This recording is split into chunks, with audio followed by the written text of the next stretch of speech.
तुलसी के मंजरी झुक जाती है या तुलसी के कुंडे में जो मिट्टी है उसमें फफूंद पड़ जाती है।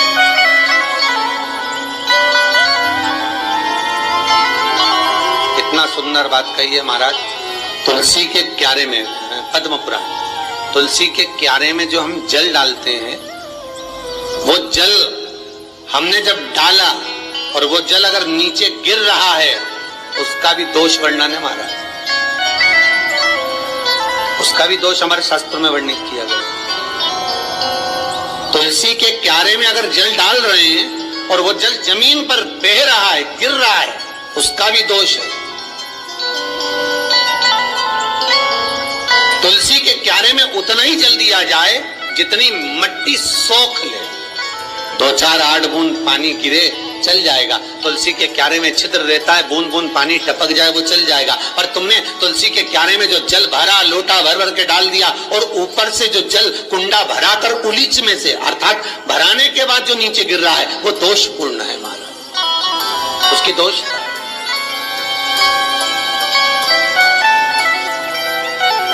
वो दोष ले लिया। तो लक्ष्मी से माता पार्वती जी कह रही हैं कि दूसरा क्रम है घर में वैभव, लक्ष्मी, संपदा, प्रतिष्ठा, यश, आरोग्य को पाने के लिए तुलसी के क्यारे की आराधना, तुलसी के कुंड को नमन करना। तीसरा क्रम कहा,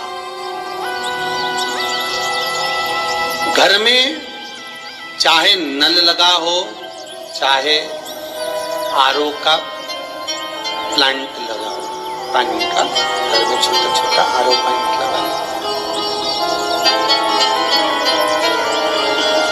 फिर भी घर के अंदर रसोई घर में एक छोटा सा मटका, मटका नहीं तो हंडा, हंडा नहीं तो बाल्टी, बाल्टी नहीं तो कलसा, पानी का भरा हुआ जो नारी रखती है, दूसरे दिन उस पानी को बाहर ढोल कर फिर वापस धोकर भर लेती है। मटका रोज धुलता है, हंडा रोज धुलता है, प्रतिदिन।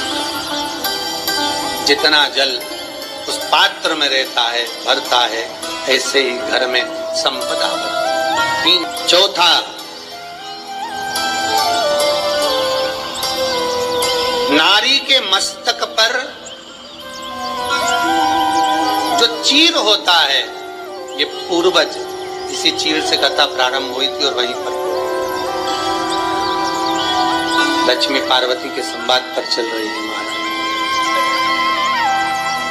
मस्तक पर जो चीर होता है, मस्तक पर जो वस्त्र होता है, वो वस्त्र पूर्वजों का, पितरों का, कुल देवी देवताओं का आशीर्वाद। ईश्वर महादेव, जो व्यक्ति पथभ्रष्ट होता है, जैसे मदिरा के नशे में पड़ गया, कहीं जुए में पड़ गया, कहीं मांसाहार में पड़ गया, कहीं व्यसन में पड़ गया, कहीं गलत काम में अगर कोई जा रहा है, तो श्रम्भेश्वर महादेव के नाम से काली तिल भगवान शिव को समर्पित करी जाती है महाराज। काली तिल को वापस उठा कर ले आते हैं। उसी काली तिल को जो मदिरा का नशा करने वाला होता है या जो गलत व्यसन में डूबा हुआ होता है, उसको वो सुबह के समय अगर नहीं खाता तो भोजन के साथ उसको दिया है। श्रम्भेश्वर महादेव। एक बेलपत्री का भी बहुत अच्छा प्रयोग है श्रम्भेश्वर महादेव का। मदिरा पीने वालों के लिए, मांसाहार, व्यसन में, जुए में, वेश्यावृत्ति में, पर नारी में, गलत जगह पर जो डूबे रहते हैं, पहले की कथा में इसका वर्णन किया है। बेलपत्री, श्रम्भेश्वर महादेव। एक बार सब बोलेंगे, कौन से महादेव? श्रम्भेश्वर महादेव। फिर जम के बोल लो एक बार, श्रम्भेश्वर महादेव। जब हमारे घर में क्रोध बढ़ता है या कोई गलत कार्य में जाने लगता है, तो श्रम्भेश्वर महादेव का हमें शरणागति लेना चाहिए। श्रम्भेश्वर महादेव का पूजन करना चालू कर देना चाहिए। कई लोग कहते महाराज जी, ये श्रम्भेश्वर महादेव का मंदिर कहाँ मिलेगा, हम कहाँ पूजन करने जाए? कहीं नहीं जाना, तुम्हारे घर के पास में जो शंकर जी का मंदिर है वहीं जाओ। उसी देवालय में, उसी मंदिर में जाओ, श्रम्भेश्वर महादेव के नाम से जल चढ़ाना प्रारंभ करेंगे। वो जल जो गलत संगत में पड़ा हुआ है उसका आचमन कराना प्रारंभ करेंगे। अपने आप उसकी धीरे धीरे बुद्धि सुधरना प्रारंभ हो जाएगी। ऐसा श्रम्भेश्वर महादेव है। श्री शिवाय नमस्तुभ्यम। दोस्तों, हर हर महादेव। दोस्तों, पूज्य गुरुदेव ने आज की कथा में बहुत ही अच्छे उपाय बताए हैं। पूज्य गुरुदेव ने कहा है कि माता तुलसी माता की मंजरी झुक जाती है, या तुलसी के क्यारे में जो मिट्टी पड़ी हुई है उसमें फफूंद लग जाती है। पूज्य गुरुदेव कहते हैं कि पद्म पुराण के अनुसार तुलसी के क्यारे में जब हम जल डालते हैं, वो जल अगर नीचे गिर रहा है उसका भी दोष होता है। दोस्तों, पूज्य गुरुदेव कहते हैं कि तुलसी के क्यारे में उतना ही जल डालो जो कि वो मिट्टी सोख ले।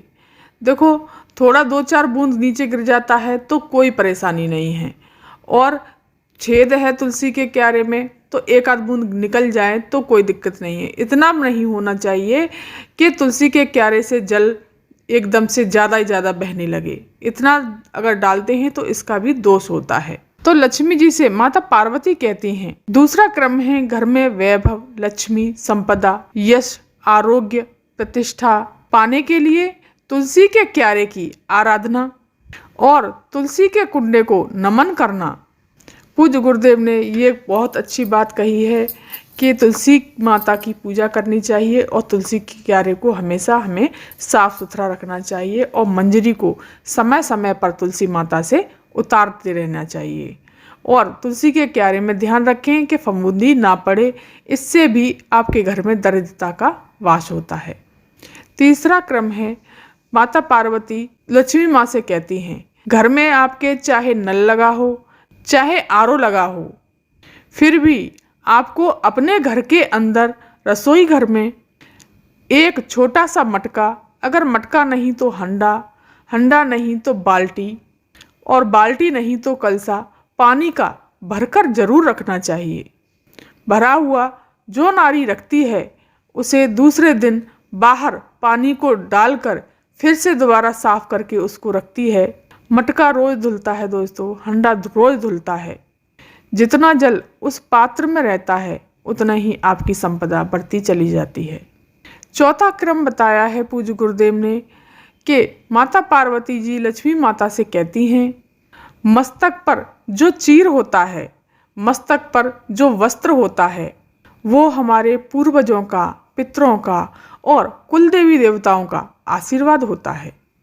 अब जानते हैं दूसरा उपाय। पूज्य गुरुदेव कहते हैं, जो व्यक्ति पथ भ्रष्ट हो जाता है, जैसे कि कोई मदिरा में पड़ गया, मांसाहार में पड़ गया, या किसी व्यसन में डूबा हुआ है, या मदिरा बहुत पीता है, अगर वो कहीं गलत काम में जा रहा है तो आपको श्रम्भेश्वर महादेव का नाम से काली तिल भगवान शिव को समर्पित करें। तो आपको सबसे पहले क्या करना है दोस्तों कि एक जल का पात्र तैयार करना है, तांबे का, एकदम साफ सुथरा कर लें उसको, और उसमें जल भर लें आप अपने घर से, और थोड़ी सी काली तिल्ली ले लें और पहुंच जाएं शिव जी के मंदिर, महादेव के मंदिर। वहां पर पहुंच करके उत्तर दिशा की तरफ मुख करके खड़े हो जाना है, और उस जल के लोटे को जो आप अपने घर से भर के लेके गए हो उसको शिवलिंग पर श्री शिवाय नमस्तुभ्यम मंत्र का जाप करते हुए समर्पित कर देना है। और जो काली तिल्ली लेकर के गए हो उसको श्री शिवाय नमस्तुभ्यम मंत्र का जाप करते हुए और श्रम्भेश्वर महादेव का नाम लेकर के उस पर समर्पित कर दें, और अपना नाम और गोत्र बोल करके फिर थोड़ी देर वहाँ पर मंत्र जाप करें, भगवान भोलेनाथ से प्रार्थना करें। जो आपने काली तिल्ली शिवलिंग पर चढ़ाई हैं उसको उठा करके वहाँ से ले आइए। और जो आदमी मदिरा पान करता है, गलत व्यसन में डूबा हुआ है, या मांसाहार करता है और वो गलत संगति में जा रहा है, उसको धीरे धीरे सुबह खाली पेट देना शुरू कर दीजिए। अगर वो ऐसे नहीं खाए, मना करे खाने के लिए, खा लेता है तो कोई बात नहीं है। अगर मना करे खाने के लिए तो किसी भी चीज़ में मिलाकर, जैसे कि खाने में मिलाकर दे दीजिए, या किसी अन्य चीज़ में आप उसको मिलाकर दे सकते हैं। डेली प्रतिदिन आप इसको खिलाइए। श्रम्भेश्वर महादेव का नाम लेकर के आपको ये उपाय करना है। दोस्तों ये थी जानकारी आज की। अगर ये वीडियो जानकारी आपको पसंद आई हो तो चैनल को सब्सक्राइब कर दीजिए, वीडियो को लाइक कर दीजिए और कमेंट में श्री शिवाय नमस्तुभ्यम अवश्य लिखिएगा। धन्यवाद।